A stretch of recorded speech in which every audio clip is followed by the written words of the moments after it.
Good afternoon. I'm Moria, your BEYA Stars and Stripes STEM Career Day Student Ambassador. Today's guest speaker is Colonel Lewis Patrick Hawkins, here to share his insights and his story of success in STEM. But before we get to his fascinating journey, please let me bring up my fellow student ambassadors, Hope, Joy, Celia, and our newest ambassador, Oliver, to share their thoughts on today's opening topic, mindset. Hello, I'm Veteran Ambassador Joy Pagan, and we'd like to welcome our Career Day newest ambassador, Oliver Fu. Welcome to the show, Oliver. Thank you. Today we're going to discuss mindset and why it's important. First of all, what does mindset mean to everyone, and how would you define it? I would define mindset as the way you're thinking. And the way you think can lead to outcome and how you look at the world. Okay, yeah, I can see that. Hope, what about you? I would I look at a mindset as like, you know how you make like a game plan before you go out in the game, like a coach makes a play before they go out in a game. So it's the way you tackle life. You make your game plan and you just tackle life. It's the foundation. I see it as like a set of attitudes or like beliefs that shape how individuals like see the world around them. Yeah, I love Makes that. Yeah. Celia, how about you? Yeah, I agree with Oliver, and also I just think of mindset as kind of a mode that you put yourself in, usually before you're doing some sort of difficult task or something that you're not sure what the outcome will be. Okay, yeah, I can see that. I think, in my opinion, mindset is the conscious state that you're in, because we can have positive mindsets, but we can also have negative mindsets. So a mindset is really about like how conscious you are, like how you're viewing reality, how you're viewing yourself.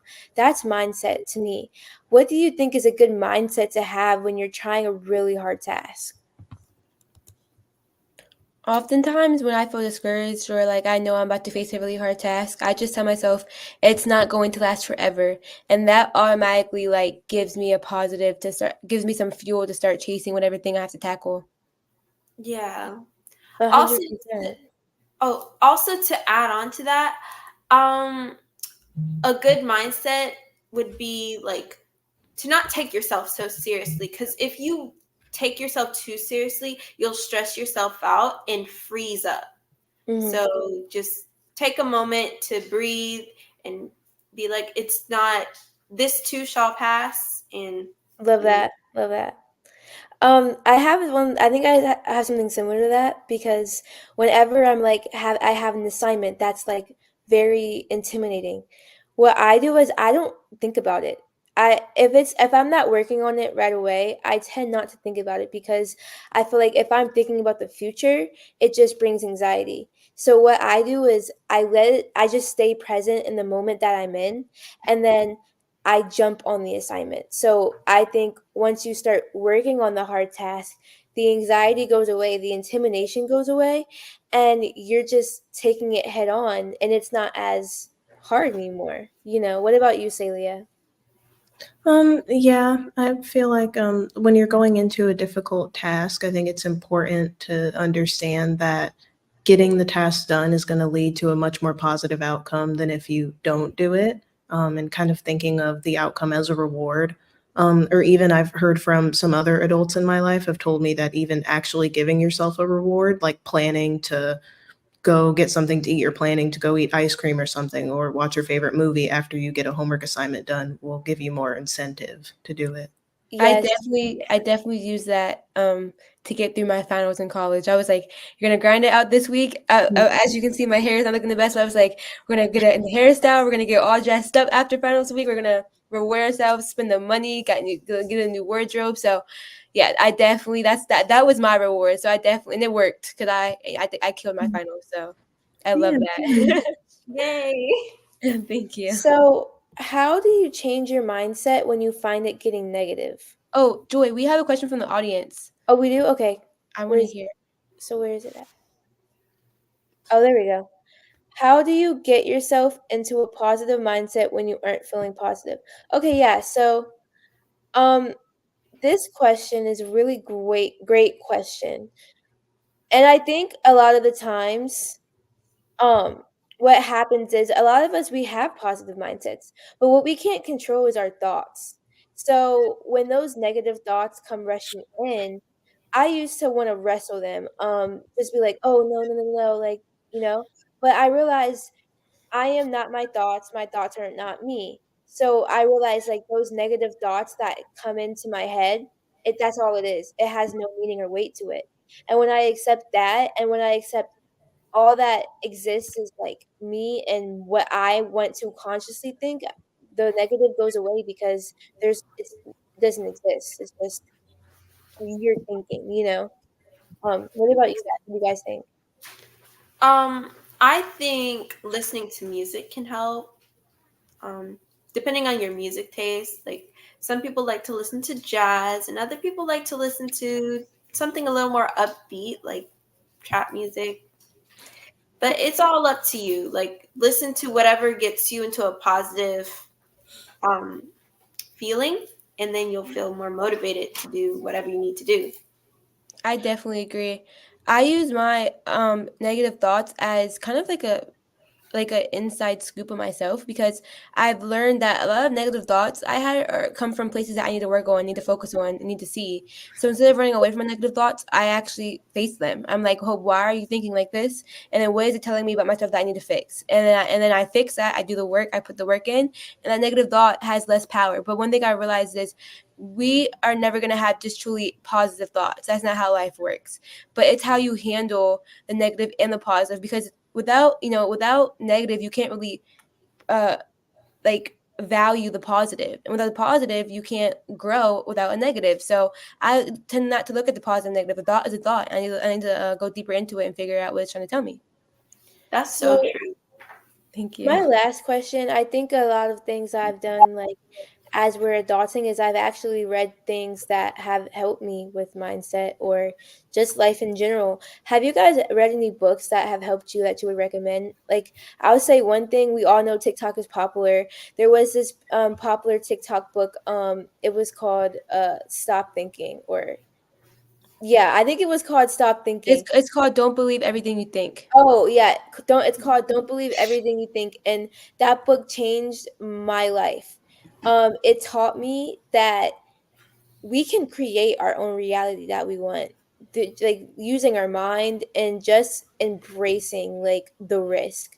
But a lot of the times we're our own biggest competition, our own biggest enemy. And in the book, it's like, don't believe everything you think. Those thoughts that are negative, they're gonna come naturally. But once you say, "Oh, that's not me. That's just random." What is me saying I'm gonna succeed. It tends to all the anxiety and the overthinking tends to. But what books helped you guys? Like if you guys did read any. Um, a long time ago, when I was in eighth grade, I read The Alchemist, by Mm. Paulo Coelho, and it was a pretty good book. Basically, the protagonist, he goes on like a life journey, a spiritual journey, and he travels from Andalusia, Spain, to Egypt, and along the way he has many places where he could have stopped, like he could have stopped and lived a comfortable life, but he decided he wanted to go further, he wanted to go more. So he reaches his goal basically through his mindset, and I found that pretty inspiring. I'm definitely like my uncle got me that book like last summer before school started, and I have to read it. Thank you for that. Oliver, you have any books you recommend? There was this book that I read. It's a book series that I started reading in middle school. It's called Michael Vey. It was Hmm. the protagonist about he had like this condition. He had Tourette syndrome, but he didn't let it hold him back. His mindset was so strong. He just persevered throughout the rest of the book. And it was a fantasy. They gave him like superpowers, but I would highly recommend that book. Nice. That sounds so cool. Hope, what about you? I'm actually gonna gonna say a movie. I'm sorry. Oh, I couldn't that's good too, though. I couldn't think of any books, but my movie is Black Panther, and the reason why it really isn't the movie. It's like Chadwick Boseman. Like we didn't know throughout the whole entire filming process he was battling cancer, but that we didn't see a man battling cancer because he chose in his mindset to not that's not what he wanted to be wanted to show. All we saw was this great actor who made amazing motivational speeches, and I think that right there just showed me the mindset, how powerful your mindset is. And he created his own reality. In reality, he was battling cancer, but he chose that his reality was going to be this big African American male that lots of people like me and Oliver can look up to and be motivated by. So it was crazy when I found out that he was facing that the entire time, and it was just like I was just mind blown. It was Love heartbreaking that. to see he passed. It really was. It just really showed, though, that our mind is our only limit, and he did not let his mind be a limit. He's like, I have cancer, but I'm gonna look like the strongest man on earth, and that's exactly what he did. I mean, he looked really strong, And and that's hard, huh? I think that's a good example of how like negative was cancer, positive was he had a huge role, and that's why I said the negative and positive they play into each other because he still was able to create this reality. But Celia, what was one of your books or movies? The only book I can think of off the top of my head is The Other Wes Moore. I haven't finished it yet, but basically it's about this guy. His name is Wes Moore. I believe he's actually the governor of Maryland. Yeah. And he essentially, in the newspaper one day, he finds like an article of a guy with the same exact name as him, Wes Moore, who was in jail for robbery, I think, for life. And basically, it just explores the idea that the Westmore that writes the book, he was able to persevere through his past and become the first Black governor of Maryland, and that another kid that had a slightly different childhood than him ended up having, a negative future. But it just explores the ideas of persevering throughout all the things that can happen to a Black man and all the things he had to do to become governor and to write this book. So I'm excited to finish it, but I just haven't had the time lately to get into it. I love it. I have to look into that. This was a great discussion. I love hearing all y'all's point of views and how you guys take on life. And life is for us, honestly. It's not against us, it's for us. And we are our biggest creators. I can't wait to see what you guys do with y'all's lives. And it's only up from here. Okay, thank you for this discussion, guys. Moria, back to you. So, thank you, ambassadors, for this lively discussion. I hope, viewers, I hope we gave you something to think about today. Now, I'll bring it back to Hope with today's special guest. Thank you, Moria, for sharing your experiences and what you thought about our mindset conversation. I am Hope Agan, a college student and a veteran ambassador, and I am here with this pleasure of interviewing Colonel Hawkins. Good afternoon, Colonel Hawkins.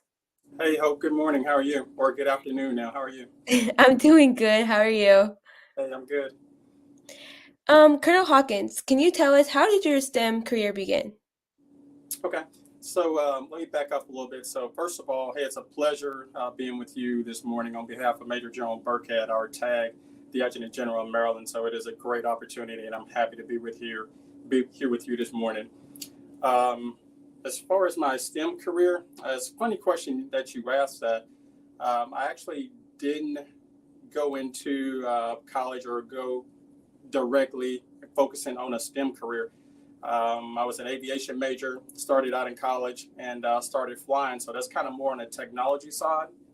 So I want to say I kind of, by default, still probably fell into a STEM career. But I always wanted to fly since I was about 4 years old, and in the military, I was about 10 years old. I always wanted to be in the military. So that just kind of transitioned into aviation, wanting to fly, technology, and I kind of ended up in STEM as a default, I would kind of say. But that's kind of how my STEM career launched, with just a love for aviation.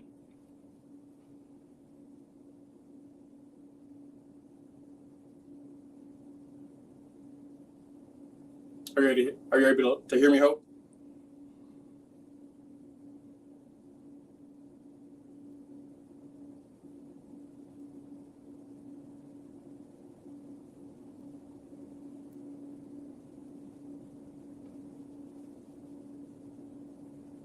Ray or Sarah, are you guys on? Can you hear me?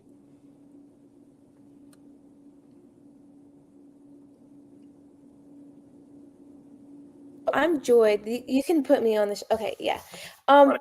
Honestly, I loved your answers. Like, to know that it wasn't planned for you to be in STEM. It actually was, a default, but it just shows us like sometimes we start one place, but we can end in a whole different direction. And life has a way of like finding our destiny for us. So, what is the most exciting aircraft in your opinion? Like, now that you said that you flew planes at first, so what was your most exciting aircraft that you've flown? I've always been interested in that. Okay, so I started out flying small airplanes in college, so I'm dual rated flying airplanes and helicopters. But I'm a Black Hawk pilot now, so I would by far say the UH-60 Black Hawk helicopter is an outstanding aircraft and one of my favorites. I'm a little biased toward it. I've spent my career in that aircraft, but it is a workhorse for the U.S. Army. You can do multiple things with it, but definitely the Black Hawk helicopter. If you've seen the movie Black Hawk Down, that helicopter is flown in that movie, and that's what we fly today. Oh, okay. So we want to see more of your presentation. Do you mind presenting that to us now, and then we're gonna get back to our Q&A? Yep, absolutely. So what I Okay, wanted to great. I wanted to make sure everybody kind of had an idea of kind of what I do in the organization, so kind of get everybody baselined a little bit. So the 29th Expeditionary Combat Aviation Brigade, that's the aviation brigade, the organization here in Maryland. So all of Maryland Army Aviation Assets, I'm the commander of that unit here in Maryland. Next slide, please. All right, so we call this a task organization. So the very top block, that's me and my command team. So I have a sergeant major and a chief warrant officer. So we look at everything as a team. So we lead this aviation brigade here in Maryland. So the bottom line off of this slide, we have about 16 units in our organization. There's the subordinate commands and then the other units that fall up under that. You can kind of see them segmented as you go from left to right. But hey, bottom line, we're authorized over 1,100 soldiers here in Maryland, and that makes up our brigade here in Maryland. All right, next slide. So I want to make a little distinction here, Joy. If you look at this slide here, so this says war trace units. So if we go to combat, whether that's Iraq, Afghanistan, overseas, we come together with about 5 to 10 other states. So if you look from left to right, those other states, in addition to Maryland and my team leading this organization, you would have Florida, Iowa, Alabama, and Virginia all coming together, training together, and then going overseas to do our warfighting mission or anything else that we're called to do. But this organization here is over 2,200 people. So anywhere from Army aviators that fly, that maintain aircraft, to our medics, to our doctors, to our HR professionals, to our supply and logisticians. All of that represents about 2,200 people to make sure that this organization is ready to go. Next slide. All right, so here in Maryland proper, remember I told you about 1,100 folks here in Maryland, but these are just the indication of where our units are located in Maryland. So you can see with the stars, a majority of our aviation assets are here in Edgewood. That's just about 30 minutes north of Baltimore. Phillips Army Airfield, that's at Aberdeen Proving Grounds. That's about 30 minutes north of where we are here in Edgewood. And then a couple of units in Townsend and Pax River down in Southern Maryland. Okay, next slide, please. Wait, go back on this slide. I'm sorry, go back one. So with every organization, there's a mission statement. So if you look at the very top of that, it says the mission. I'll let you guys read that there. But this is our mission for our organization, for our brigade. So every soldier in the brigade knows what this mission is, and then they have their duties and how we come together as a team to fulfill that mission. So everybody, without a doubt, understands the mission, understands their role, understands how they are to perform as a team member in the organization for us to be successful. Okay, next slide. As far as our capabilities, the aircraft that we fly here in Maryland, so I just go from the left and then to the right. So Our biggest aircraft is called the Chinook, the CH-47. That's our heavy lift aircraft. It can carry a lot of weight, and it moves a lot of equipment around the battlefield. Right up under that, you see the Black Hawk. That's what I fly, and it's a medevac aircraft also. So I'm also a medevac pilot. So I do search and rescue, etc. So those are our medevac aircraft here in Maryland. The one up under that is the Assault. It's still a Black Hawk helicopter, but it's used to insert troops into the war zone or carry out other missions where a medevac aircraft cannot do. So it makes sense. You wouldn't want to use your medevac aircraft to carry a bunch of troops in with machine guns, etc. So we make sure that those missions stay separated. And if you look to the far right, I'll start at the top. That's our Lakota 72. That's our light utility helicopter used for transporting VIPs, and some of them are used for medical evacuation. And we also have unmanned aircraft systems. You see the TUAS, that's our tactical unmanned aircraft system. That's down there in Pax River, Southern Maryland. So we do have unmanned aircraft system capability within the brigade. And we also have one fixed wing airplane aircraft that we use for a little bit longer range missions, but we do have airplanes in our formation. Okay, next slide. And these are just some of the capabilities here that we have in Maryland. If you go from left to right, I'll start off at number one. Obviously, transportation. We can transport our soldiers. We can transport some of our civilian leadership, whether that be in Maryland or into other states. Communication, we have an air traffic control unit here. So that's an interesting and very lucrative career field. So a lot of our air traffic controllers work in places like BWI, Reagan Airport, Philadelphia Airport on their full-time job, and then come here on the weekends to do their Army mission to be air traffic controllers. So communication, firefighting, information and intelligence planning, emergency assistance, and search and rescue. These are just some of the missions that we can perform here in the brigade using our aviation assets. And next slide. And of course, Maryland Army National Guard. So on this one, Joy, we work for you. Everybody that's on line here, we work for you. You are the customer. So whether that's a hurricane, whether that's a tornado, whether that's riots, that's what the National Guard is here to do. So we work for our governor. Someone mentioned Governor Westmore. So Governor Westmore is our commander-in-chief here in Maryland. If we happen to go overseas to Iraq, then the commander-in-chief is the president of the United States. But every state has their own National Guard, and the governor is the commander-in-chief of that National Guard organization. And that should be the last slide.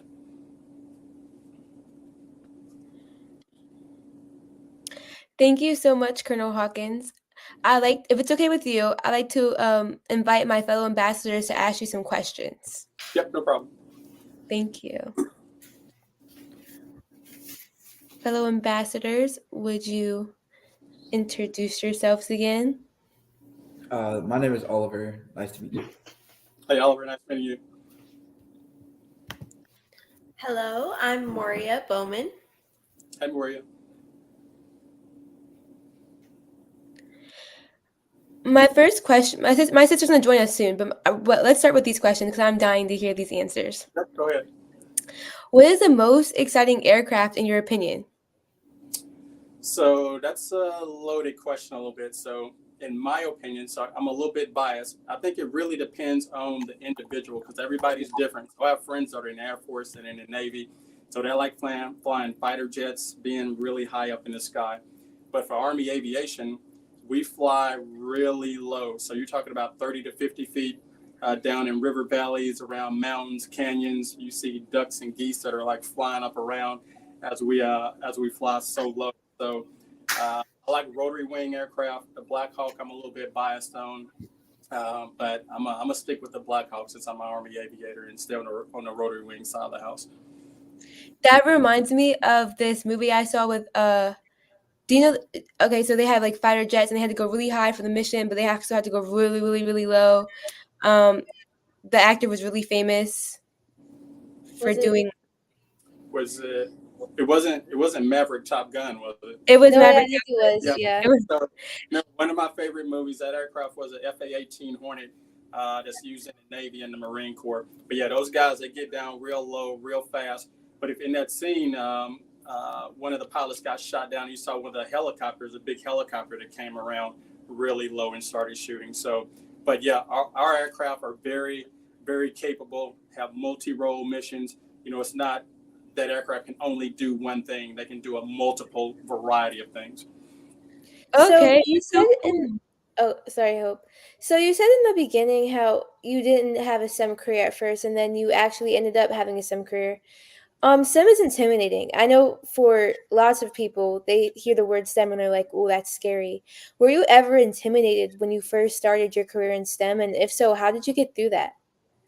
Yep. So when I wasn't intimidated at all, actually. So it started from a dream. Since I was 3 or 4 years old, I always wanted to fly. So that was the dream, was to fly. STEM, etc. It kind of ended up being a part of STEM, but the goal was always to be a military aviator. So technology, engineering, that kind of accompanies that career field, but it wasn't necessarily an issue or a concern going in. I mean, I had a blast. So you get a chance to finish your classes during the day, and in the afternoon, I would get in an airplane and go fly. So it was fun and it was great. Now, don't get me wrong, there's challenges, but with anything that's worth having, there's always going to be challenges. But what you guys talked about a little bit earlier was mindset. So the mindset was the ultimate goal was to be an Army aviator. These are some of the goals or some of the milestones I have to hit to get to that ultimate goal. So mindset played a key. That was key. All right, hey, get through these finals. Hey, get through this check ride on the aircraft, and then your career keeps going. So mindset was key, and mindset I think kept me out of the negative that surrounded that. Hey, what if I fail this? What if I fail that? It was the mindset. So mindset was key. Awesome. Go Oliver. ahead, Roger. Colonel Hawkins, so I know that going to the Air Force Academy and being deployed, they can pose many different challenges. So I was just wondering, who helped you the most when you were facing some of those challenges? Okay, so I would say it kind of depends on where I was at a certain point in time. My mom raised me to be very, very independent. I went through ROTC program, and you get those leadership skills and how to deal with situations going through ROTC and the National Guard at the same time. So I was a junior in college when I got in the National Guard, and they were preparing me to be an officer and to lead troops and to deal with complex situations. So I would have a mentor 1 weekend a month as I go to the National Guard and do my drill weekend. But I would have a mentor that would talk to me about challenges and concerns and getting through certain situations. So that's key, and great if you can kind of have somebody to lean toward and to ask those questions to get through some of those situations. So everything I would say probably from my mom early on that gave me those skills early to get through college and to persevere and get my degree. But as I went to combat and dealing with situations overseas, it was my more seasoned mentors that already kind of been there, done that kind of grabbed me and say, all right, hey, what are your questions? Perhaps look at this, or perhaps look at that. So that was key. And so doing a lot of reading on my own too. So let's say if you don't have that mentor, hey, books are great, or audio books are great, because that's somebody else's life that they've given to you pretty much, and that you can relate to, or you can grab something and put in your kit bag to help you out in the future. I love that you said that, because I used to tell my friends, like, even with movies, I told them, I was like, what's the message you got out your movie? And they're like, who watches movies for entertainment? But I said, you always like, okay, so like we have a climax and we have the antagonist and then we have the certain issue. It's like, it's literally a secret way of not having to experience something but getting the life key lessons. It's like an easy little you get to gain it without even going through the experience. So I definitely see how you what you say about books, being able to teach you a lot. So I definitely understand that. Moira, do you have any questions that you want to share with us too? I do actually. So this is a kind of basic question, But when you were in school, what helped you the most when you were studying? Like, what helped you focus? What helped me focus the most? So I will always leave it to this.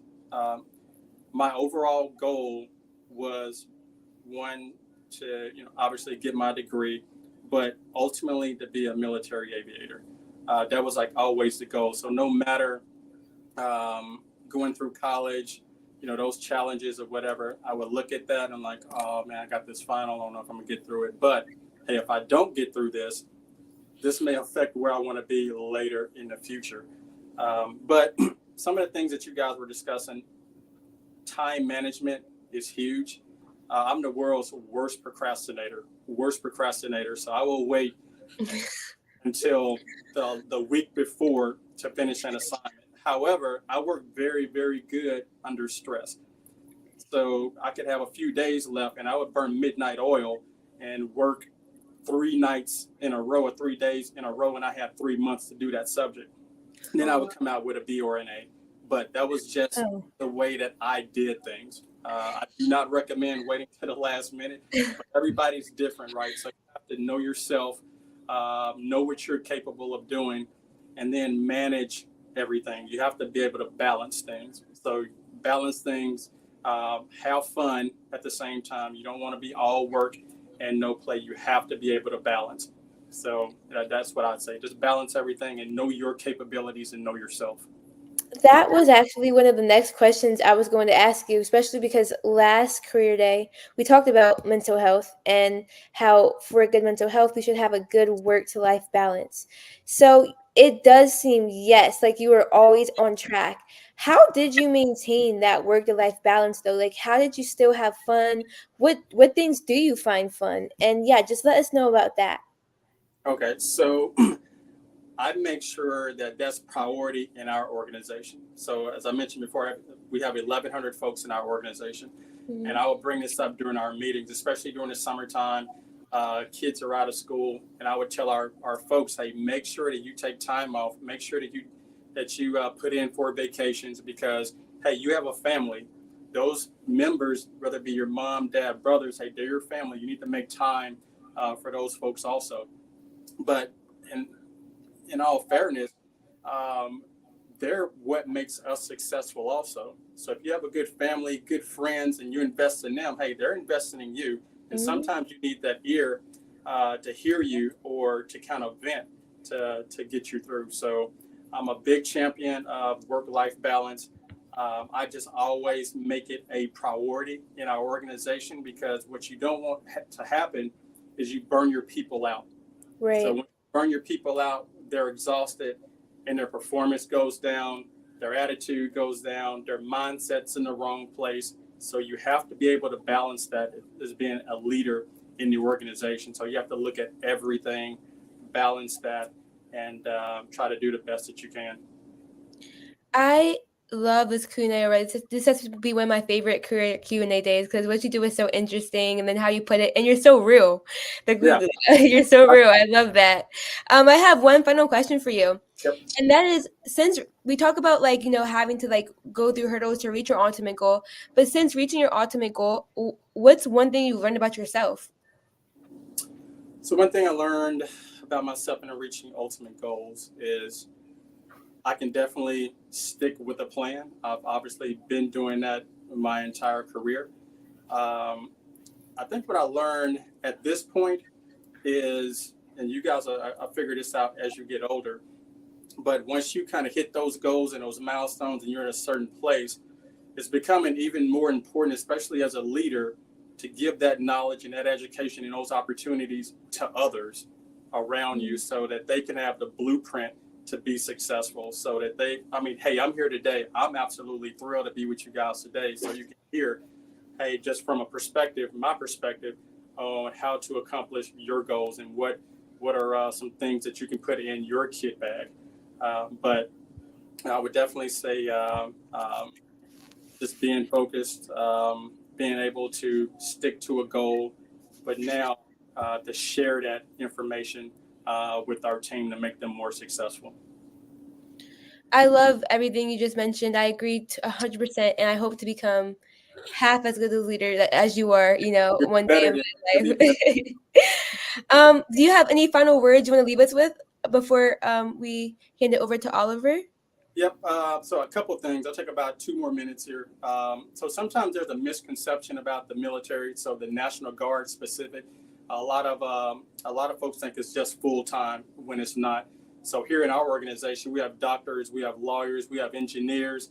That's their full time career, and they come here on a weekend and fly a Black Hawk helicopter, twice a week, or their own communications equipment. So the Guard is a part time career that can be advantageous to your civilian career. So we have a lot of folks, like I said, they're doctors, they're lawyers, they fly for Delta Airlines, JetBlue, but that's really something that I want to make sure that your community understood. And we support our states, whether that's Florida, whether that's North Carolina, Maryland.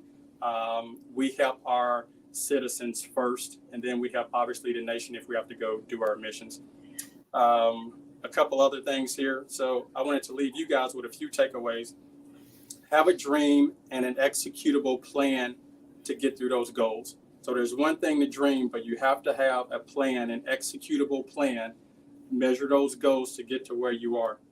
What you do right now matters. So what you do right now, whether that's building relationships, studying a little bit more, staying out of trouble, what you do right now matters for your next 5, 10, or 15 years. Leadership and relationships matter. So when we talked about STEM and how I kind of defaulted into STEM, so you have a lot of smart people in STEM, but you also have to have leaders that understand that career field that can bring those teams together to talk and accomplish goals. Because some folks can't communicate well, but some folks can. So you have to have leaders that can bring all of that together.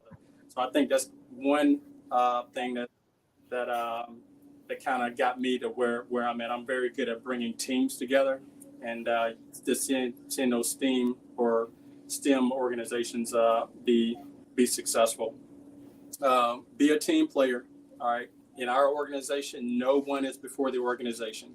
So always be a team player and build those relationships.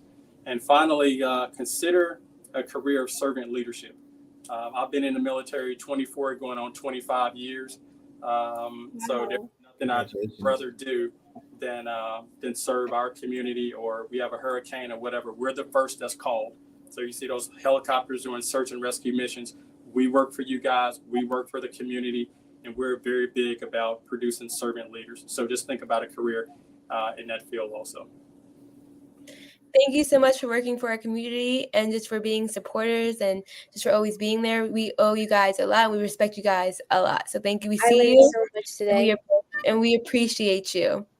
It's been wonderful talking with you today, Colonel Hawkins. Thank you for taking the time to join us for Career Day.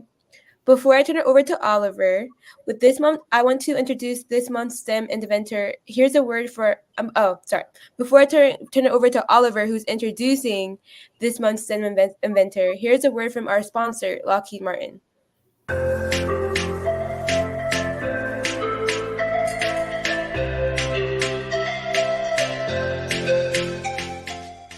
I work at Lockheed Martin as a cybersecurity systems engineer, and I've been at Lockheed for 19 years. The role of cybersecurity engineering has a tremendous impact on the mission to deliver secure systems to our customers. I have 3 children. My kids are the center of my universe. I would not be able to continue working effectively as a working parent if it had not been for the flexibility in our work schedule and the flexibility of our leaders to help me exercise a flexible work schedule. One of the reasons why I've been at Lockheed Martin for 19 years is because I think the culture and the values that we demonstrate really reflect my own personal values. Performing with excellence, acting with integrity, those are steadfast values that we talk about day to day. I have seen great changes in the diversity within our company. 19 years ago, there weren't a whole lot of women in leadership, so the few that we had were highly coveted. Today, I'm proud to say that we see quite a few women in leadership roles. The advice that I would provide to young women and girls who are interested in STEM is go for it. You can do it. Don't let anyone stop you.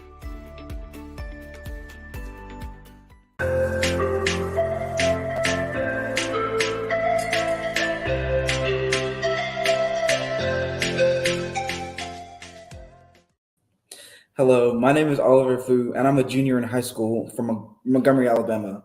Thank you, everyone, for your insightful interview and questions for Colonel Hawkins. And thank you, Colonel, for sharing your journey. Now, let's learn about another talented individual, this time from the field of medicine. Today's inventor is Dr. Charles Drew, father of the blood bank. Dr. Charles Drew is one of modern medicine's most progressive and innovative thinkers. Born in 1904 in Washington, D.C., he attended Amherst College on a football scholarship before biology professor ignited his passion for medicine. Next, he attended McGill University of Medicine in Montreal, Canada, and received top awards, competitive scholarships, and prizes while graduating second in his class in 1933. Next, he began his surgical residence at Montreal Hospital under John Beatty, and he hoped to attend the Mayo Clinic, but was met with discrimination and not allowed to practice alongside his white peers. Next, instead of being discouraged, Charles Drew persevered and became a faculty member at Howard University of Medicine. In 1938, he earned a fellowship to Presbyterian Hospital in New York. Instead of being discouraged, Charles Drew the path forward was not easy in New York either. His overseeing doctor placed him in the experimental blood bank so he wouldn't have direct access to his patients. His supervisor saw greatness in him and conceived in his overseeing to doctor to acknowledge his excellence and give him better opportunities. Dr. Charles Drew published research on blood preservation, including methods for mobile donation, new techniques to separate plasma from blood cells, and a method for transporting plasma in salt solution.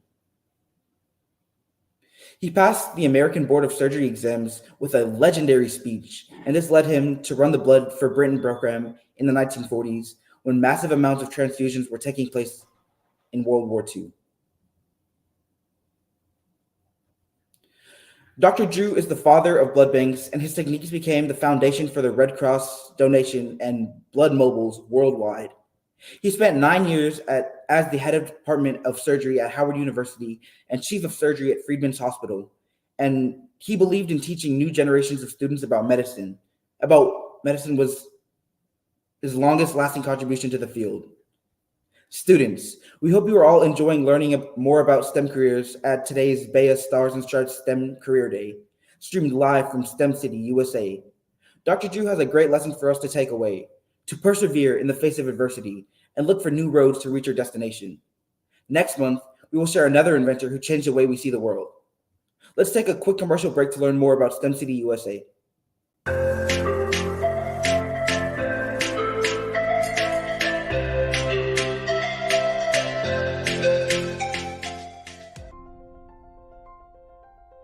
What if you could build your own city? A place where every child can find nurturing people to help them achieve their full potential. A place where every adult can access job training support, where health education is abundant, where social justice ruled the land. A place without limitations. Welcome. You have arrived at STEM City, USA. It is what every city should be. A safe and trusted community where you find people and resources to help you become everything you are and beyond. STEM City is unlike anything you have ever experienced. It is a digital twin of the world around you, only better. STEM City is about energy and soul renewal. It is more than a digital world. You can almost feel the power of live cultural events, music, and theater. STEM City promises a better future for children with caring mentors and hands-on activities with dedicated tutors to support our youth. STEM City is your passport to a healthy lifestyle with weekly events addressing our community's many issues. STEM City is your financial well-being with helpful information on wealth management, career advancement, job training, and so much more. STEM City is the community you deserve. It is the city where your dreams can come true. STEM City USA, a place in the sky that is accessible to all who reach for the stars.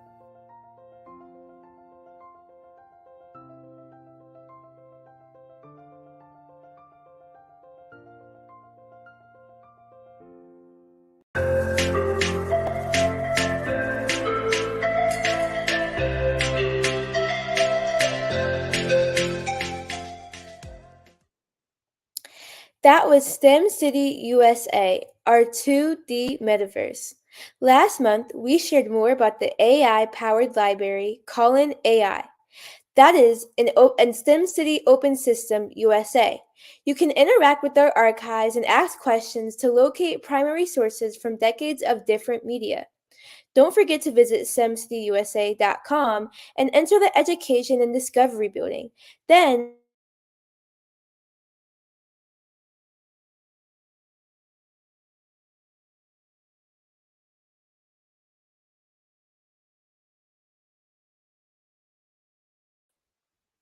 Then enter the library and sign up for your digital library card. I want to bring my sister along with Moira up so we can discuss our first year as freshmen in college. And congratulations, guys. We are finished. We're now sophomores in college after this year. So congratulations, Moira. How did you feel? What college? I want to remind I want our viewers to know, what college did you attend for your freshman year? So for my freshman year, I'm attending Santa Fe College, and I'm gonna do my 2 years, and then I'm gonna transfer to FAMU. Okay, is Santa Fe College a community college? Yes. I'm in a community college too. I'm in Harrisburg Community College. So I'm doing my 2 years. So we have one more year to do here. We're gonna do amazing, and then I guess we were both gonna transfer. So what did you learn from your first year? Oh, Joy, what college did you go to? So first, I want to apologize. I had some technical difficulties, but I'm back on now. And what school did I want to apply for? You said? No, what school did you go to for your freshman year of college? Oh, I went to my community college, save money. It's called Harrisburg Area Community College, but it's actually a very great one. It's 15th in the nation. It's honestly, they offer you like one-on-one free tutoring, everything, and I feel very blessed to have attended there. And I'm going to attend there next year as well. That's So, great. what do you guys believe was the biggest difference between high school and between college?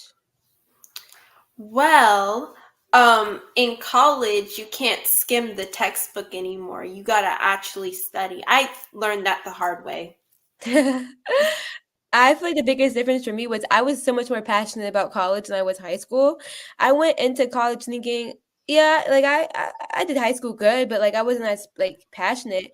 But college, I felt I had a different mindset. Like, this is for my future. It's in my hands now. Like in high school, you're required to take all these classes. In college, I can navigate what I want to take, and I can navigate how good I'm going to be at it. So I don't know. It's like I'm in control and I like it. Now I'm gonna get the most out of it. Joy, what did you? What was the biggest differences for you? The biggest difference for me is that you're right. It's all on you. So it's like it makes it so much more motivational, because no professor is going to be like, you didn't turn your assignment in. That's up to you. There's no one else to blame except for yourself. And that gives me kind of the inspiration to do this for yourself. College also taught me that the sky's the limit as to what you can learn. There's so many options of what you can like choose to major in, choose to take classes about, and Right. me being able to scam through and see which ones spark my interest. I find that really like very helpful and fun. So within our college careers, there's definitely high points, and there's definitely points like, Lord, please help us. What were some of the low points you guys went through, and how did you overcome those low points? For me, one of my low points was finals week. It's such a pain during finals week, like especially when you're almost done and you just want to do nothing. You're just like, I want to be done. But I overcame that by just being like, let's just keep going. Like, you just got 2 more days to go, and Right. it goes by faster than you think. I think one of my lowest points was I always thought one of my biggest strengths has been writing, and my English professor for 102 did not like my writing style at all. But my 101 professor, when my fall one, she loved my writing. So I had to go from fall to spring semester, and professor just did not like my writing style at all. And it I've always been like praised for my writing, so it was a rude awakening that, like, every college professor really isn't going to fit you and your style. And she kind of, at one point, my confidence was like super low when it came to writing, and I had to write a lot for my assignments, so it was a struggle to get my assignments motivating, and like having to push past the confidence. But then another college, a tutor I went to told me, some professors are going to love you, some professors aren't going to, not going to be your type. But what you have to do is not give your confidence, not give someone the power of confidence in one. Don't put your confidence in the power of one person. They don't define who you are. And just, play the game. You know what I mean? Like what a professor wants, just try to still be who you are, but also, get that grade up. Yes. Oh, I'm sorry. so Go. the question is actually a good one, because I feel like everyone figures something out that they struggled with in college. My thing, I would say, pretty much was the intimidation factor. Science, for example, when I found out I had to take a science class, I thought I was done in high school with science, and I was like, man, I have to take a science with lab. And I was scared, but what happened was I just delved right into it, because I realized your mind, we can learn anything. All we have to do is ask if we have questions. And doing that really proved to me, like, there is no limit. So also procrastination. My first semester, I procrastinated a lot. My second semester, I wrote down a whole list of stuff I wanted to achieve, and I said end procrastination. That's exactly what I did for my next semester. And it was so cool seeing myself get past that and not struggle with that anymore. Well, I'm so proud of you guys. Joy, are you so? It says you. Oh, okay. I'm so proud of you guys, and we did it. And I cannot wait for our next 3 years. We're going to do great things, and we're going to make amazing accomplishments. Thank you guys for joining me in this talk about our freshman year. Have a great summer, and let's get back at it for sophomore year. Moria, over to you. Oh, thank you. Okay, so thank you. Okay, thank you to all who joined us for Career Day. Thank you to our Career Day speaker, Colonel Hawkins, for joining us today. Please remember to visit stemcityusa.com for more BEYA STEM Career Day segments. We would also like to give a very special thanks to our BEYA STEM Career Day sponsor, Lockheed Martin. They are known for their groundbreaking work in aerospace, arms, defense, information security, and technology around the world.